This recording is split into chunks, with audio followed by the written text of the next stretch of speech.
आनंद है, वो जीवन को आनंदित करने वाला, वो जीवन को एक आनंद की ओर ले जाने वाला है। बस इतना ध्यान रखें कि भक्ति में कोई दिखावा ना हो, भक्ति को छला ना जाए।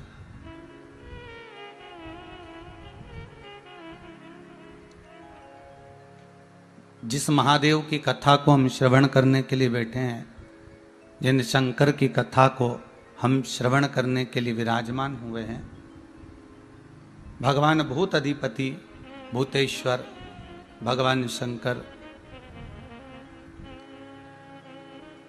जो करुणा सागर है, त्रिकालदर्शी है, कैलाशी है, इनको दिखावे से कोई मतलब नहीं। ये अपनी मस्ती का एक आनंद, अपनी मस्ती का एक सुख लेकर कैलाश पर विराजमान है।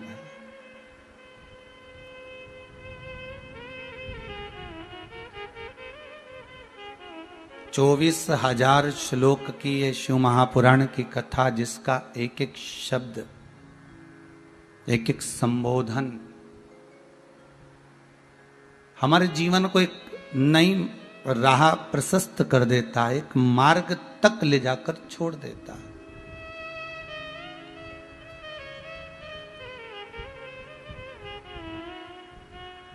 और वो मार्ग है भगवान के चरणारविंद का मार्ग,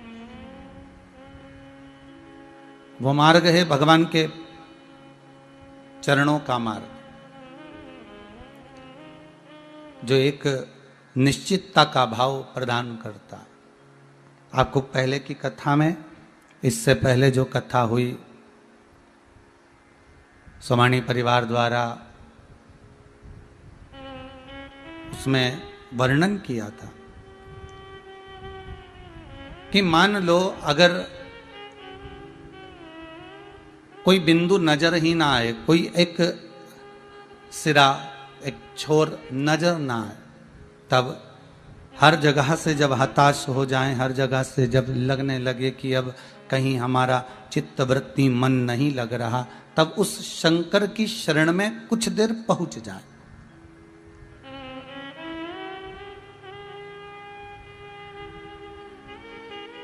तब उस शिव की शरण में कुछ देर के लिए जाकर बैठ जाएं।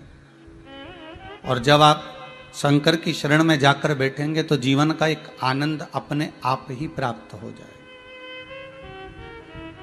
ओगड़ी है वो, और उसकी ओगड़ीता का ध्यान ये रखिएगा कि कब किसको कहां क्या प्रदान कर दे, ये वही जान सकता है। उसके सिवा कोई दूसरा नहीं जान सकता, ये वही जानेगा। होता है, एक बार माता पार्वती जी ने भगवान शंकर से कहा, प्रभु ये संसार सागर बड़ा विचित्र है। तो शिव जी ने पूछा, पार्वती आप संसार में रहती हो, आप मृत्यु लोक में रहती हो, आप इस भूमंडल पर रहती हो, और आप ही कह रही हो कि संसार सागर बड़ा विचित्र है? हाँ प्रभु, ये संसार बड़ा विचित्र है। और शिव जी ने पूछा वो कैसे? पार्वती जी बोली, प्रभु जिसको दुख मिलता है उसको दुख ही दुख मिलता चले जाता है, और जिसको सुख मिलता है उसको सुख ही सुख मिलता चले जाता है।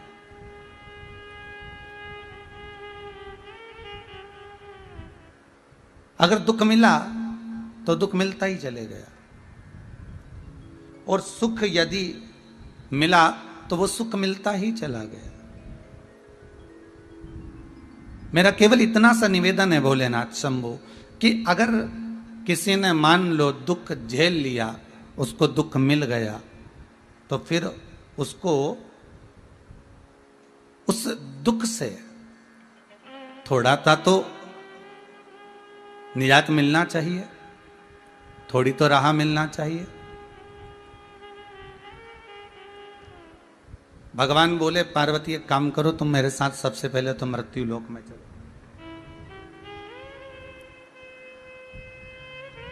आप मेरे साथ पहले पृथ्वी पर चलो, और इस मृत्यु लोक में जहां अपन कैलाश पर बैठे हुए हैं, तो कैलाश से छूटकर अपने गांव में चलते हैं। पार्वती जी ने पूछा गांव में जाकर क्या करेंगे? नहीं, पहले आप रूप रखो और एक जो संसार का मनुष्य जैसा रूप रखता है, संसार का मानव जैसा रहता है, वैसे आप मेरे जैसे बनकर आप मेरे साथ चलो। मैं भी ये जटाजूट बांधकर नहीं जाऊंगा, मैं भी ये जटा पहनकर नहीं जाऊंगा, और मैं भी ये मृगशाला पहनकर या बागंबर पहनकर नहीं जाऊंगा, मैं दिगंबर बनकर भी नहीं जाऊंगा। मैं तो एक संसार का जो मानव होता है वैसा की वैसा ही बनकर आपके साथ में जाऊंगा। आप एक गृहिणी बनना, और आप एक गृहिणी बनकर और मेरे साथ में चलो और अपन एक गांव में प्रवेश करते हैं, और वहां थोड़े दिन रहकर आपको मालूम पड़ेगा कि दुख मिलता है तो मिलता ही चले जाता है, और सुख मिलता है तो मिलते ही चले जाता है। उसका कारण क्या है? देखिए भाई,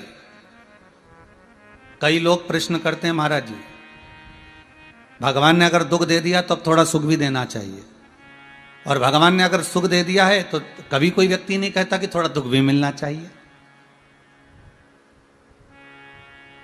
पर यह हमारे कर्मों के अनुसार है।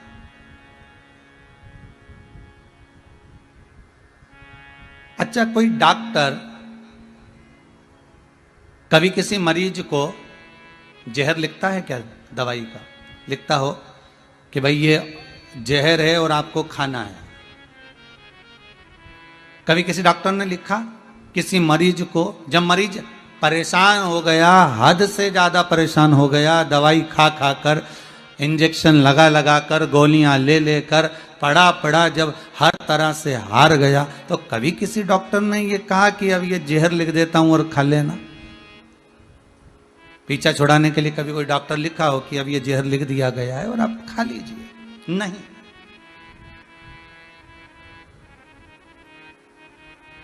डॉक्टर कभी नहीं लिखेगा कि मैंने जहर लिखा है और आपको खाना है, मैंने जहर लिख दिया है और आपको खाना है। ये डॉक्टर नहीं लिखेगा। उसी तरह परमात्मा जैसे मरीज कितना भी बीमार पड़ा हो, वेंटिलेटर पर पड़ा हुआ हो, आईसीयू में पड़ा हुआ हो, बहुत तड़प रहा हो, बहुत भुगत रहा हो, तो भी डॉक्टर उसकी दवाई में जहर नहीं लिखता। उसी तरह परमात्मा किसी के भाग्य में बुरा नहीं लिखता।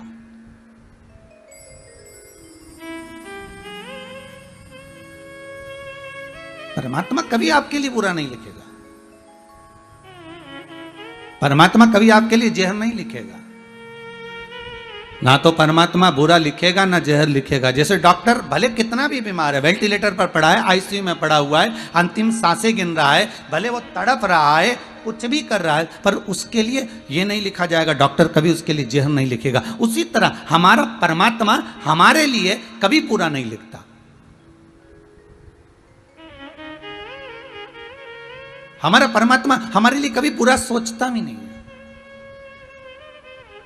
बस ये जरूर है कि हमारा कर्म हमको बुरा भोगने के लिए आतुर कर देता है। हमारा कर्म,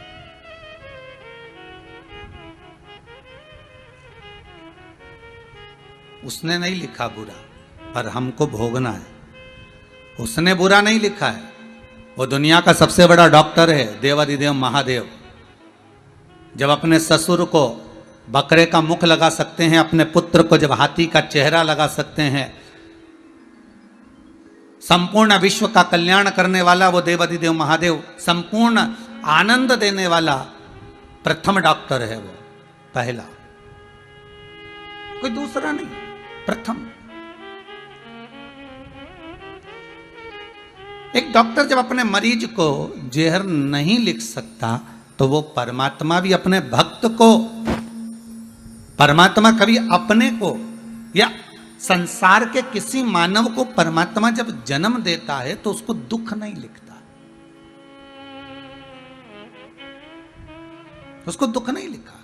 उसने बस इतना जरूर लिखा कि मृत्यु लोक में जाओगे तो कर्म का भोग तो भोगना पड़ेगा। फिर कहूंगा, मत बुरे कर्म कर बंदे वरना पछताएगा। भगवान की आंखों से तू बच नहीं पाएगा, तू बच नहीं पाएगा। संसार में अगर जन्म लिया है तो कर्म का भोग भोगना। शंकर भगवान पार्वती से करें चलो हमारे साथ, और एक गांव में अपने को चलकर रहना है। और दुख क्यों मिल रहा है? सुखी व्यक्ति को सुख ही क्यों मिल रहा है? दुखी व्यक्ति को दुख ही क्यों मिल रहा है? उसका कारण समझना है। और शंकर पार्वती को लेकर गए, गांव में पहुंच गए। गांव के लोगों ने पूछा कहां से आए हो भाई? शंकर भगवान बोले बस पास के 7 गांव छोड़कर आए हैं और अब हमने वो गांव छोड़ दिया है, अब इसी गांव में रहेंगे। अच्छा अच्छा, कहाँ रहोगे? ये हमारा झोपड़ा पड़ा है, इसमें रह लीजिए। हाँ भैया। शंकर पार्वती उसमें रहने के लिए गए।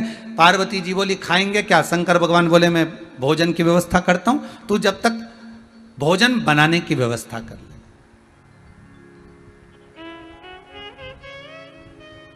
मैं भोजन लेकर आता हूं, तू भोजन बनाने की तैयारी कर। पार्वती जी बोली ठीक है। और माता पार्वती जब अंदर गई तो अंदर जाकर देखा कि वो चूल्हा जो होता था ना पुराने समय का, मट्टी का चूल्हा, तो पार्वती जी ने कहा चूल्हा तो है ही नहीं, रोटी काय में बनाएंगे, सब्जी काय में पकाएंगे, भोजन कैसे बनाएंगे? पार्वती जी गई और जाकर उन्होंने कुछ ईंट ढूंढी। ईंटें जो दीवार में चुनाई जाती हैं वो ईंट ढूंढी गई। अब पार्वती जी बहुत सारी जगह गई पर वो ईंट नहीं मिली। बहुत ढूंढने के बाद पार्वती जी एक झोपड़े के पास गई। वो झोपड़ा झरझर हो रहा था, वो झोपड़ा टूट सा रहा था, बड़ा कमजोर हो चुका था। पार्वती जी ने वहां से एक ईंट उठाई, 2 ईंट उठाई, 3 ईंट उठाई और उठाकर 4-5 ईंट पार्वती जी लेकर आई और आकर उन्होंने चूल्हा बना लिया। शंकर भगवान आए सामग्री लेकर और सूखा सामान लेकर। शंकर भगवान ने आकर कहा ले पार्वती भोजन बनाओ, तैयारी करो। चूल्हा बनाया। पार्वती कहे हाँ, ईंटें कहां से लेकर आई हो?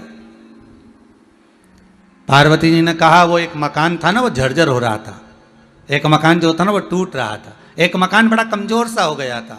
वो कुटिया, वो झोपड़ा, वो एकदम जर्जर सा हो गया था।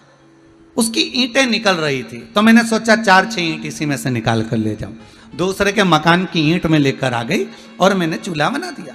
शंकर भगवान बोले पार्वती गजब करा तुमने, इतने सारे गांव में मकान हैं, एक से बढ़कर एक बने हुए हैं, और कहीं से ईंट लेकर आना था तुमको, और कहीं से ईंट लेकर आ जाते, फिर यहीं की ईंट क्यों लाने की जरूरत थी? बेचारा का मकान तो वैसे ही जर्जर हो रहा है, वैसे व्यक्ति का मकान जर्जर हो रहा है, वैसे ही टूट रहा है, वैसे ही वो मकान इतना जर आ रहा है, और तुम ऊपर से उसमें जो ईंट लेकर आ गई उसके यहाँ की। अरे पार्वती अगर लाना था तो किसी अच्छे मकान की लेकर आ जाती। पार्वती जी बोली भोलेनाथ मैंने सारे मकानों में जाकर देखा, सारे मकान इतने बढ़िया बढ़िया थे कि उनकी ईंट निकालने का मेरा मन नहीं करा। फिर मैंने सदूर घूमने के बाद जब एक जगह पर जाकर देखा तो एक मकान झर्रा रहा था, एक मकान बेकार टूट सा रहा था। उस मकान की ईंट में लेकर आ गई और मैंने लगा दिया। शंकर भगवान ने कहा पार्वती तुम्हारे प्रश्न का उत्तर मिल गया कि दुखी व्यक्ति को दुख ही दुख क्यों मिलता रहता है और सुखी व्यक्ति को सुख ही सुख क्यों मिलता रहता है। जैसे पार्वती तुम अच्छा मकान देखा तो तुम उसकी ईंट निकाल कर नहीं लाई, तुमने अच्छा भवन देखा तो तुमने उसकी ईंट नहीं निकाली, पर जो मकान झरझरा सा हो गया था, जो मकान टूटा सा हो गया था, जो मकान की ईंटें झर रही थी, जिस मकान की ईंटें नीचे गिर रही थी, तुमने वहीं की ईंट निकाली। पार्वती जी शंकर जी कहते हैं बस तुम्हारे प्रश्न का उत्तर यही है, जिसने इस मकान को सवार लिया, जिसने इस मन को सवार लिया, पार्वती जी जिसने इस मन को सुधार लिया, भगवत भजन से, स्मरण से, शिव कथा से, राम कथा से, कृष्ण कथा से, भगवान की भक्ति से, जिसने इस महल को, इस मकान को, इस भवन को संभाल लिया होता है, फिर उसको दुख नहीं मिल पाता है। पर जो मकान झरझरा सा हो जाता है, जिसके भीतर काम, लोभ, आसक्ति, वासना, तृष्णा, ये सब जिसके भीतर भराती चली जाती है, बस उसी की ईंट निकलती चली जाती, बस उसी की ईंट निकल रही है। दुख क्यों मिल रहा है? दुख मिलने का कारण क्या है? क्यों तकलीफें मिलती है? उसका कारण क्या है? हम मृत्यु लोक में जन्म तो ले लिए, हम पृथ्वी पर आ तो गए, पर इस पृथ्वी पर आने के बाद हमारा जो कर्म है, हम उस कर्म से वंचित हैं। हम उस कर्म से वंचित। किसी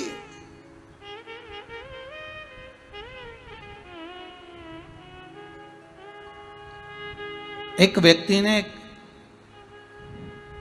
गुरु से एक प्रश्न किया, गुरुदेव आप मुझे यह बताइए कि ये साधु, ये सन्यासी, ये तपस्वी, ये साधक, ये उपासक, ये संत अपने तन पर इतनी भभूति रमाते हैं, इतना भस्म लपेटते हैं, तो आखिर क्यों लपेटते हैं?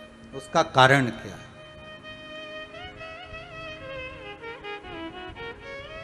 उस भस्म को लपेटने का कारण क्या हो सकता है? उस भस्म को शरीर पे लगाने का कारण क्या हो सकता है? शंकर की कथा करे, गुरु कहते हैं, लिंग पुराण कहती है, भगवान का भजन करने वाला, सत्संग करने वाला, सत्संग करने वाला, जो शिव का उपासक होता है, वो अपने तन पर जो भस्म रमाता है, वो केवल ऐसे ही नहीं रमाता। 3.5 करोड़ रोम छिद्र जो ये मनुष्य के शरीर पर हैं, ये 3.5 करोड़ रोम छिद्र ये शंकर के शिवलिंग का ही प्रतिबिंब है।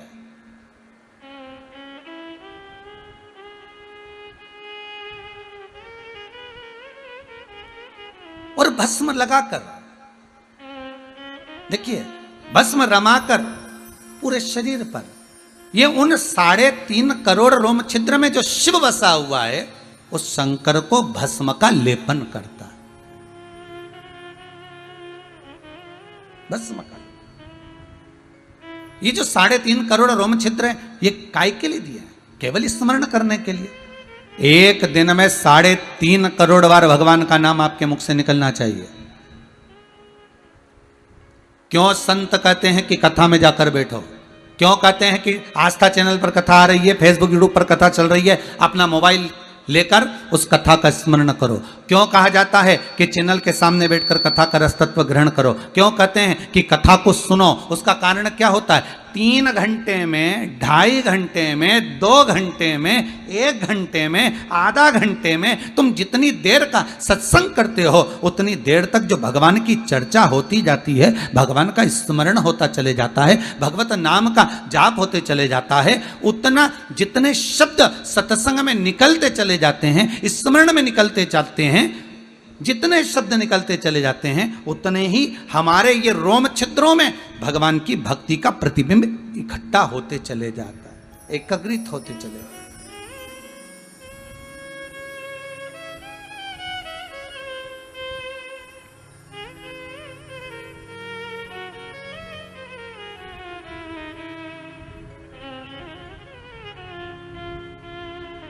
महाराज केवल स्मरण मात्र से शिवोहम शिवोहम श्री शिवाय नमस्तुभ्यं, शिवोहम शिवोहम श्री शिवाय नमस्तुभ्यं, केवल एक मंत्र का स्मरण कर लेना, केवल एक मंत्र का जाप कर लेना और शंकर का अनुमोदन कर लेना, शरीर के एक एक रोम छिद्र को भगवान की भक्ति में संजो देता है, भगवान की भक्ति में डुबो देता है।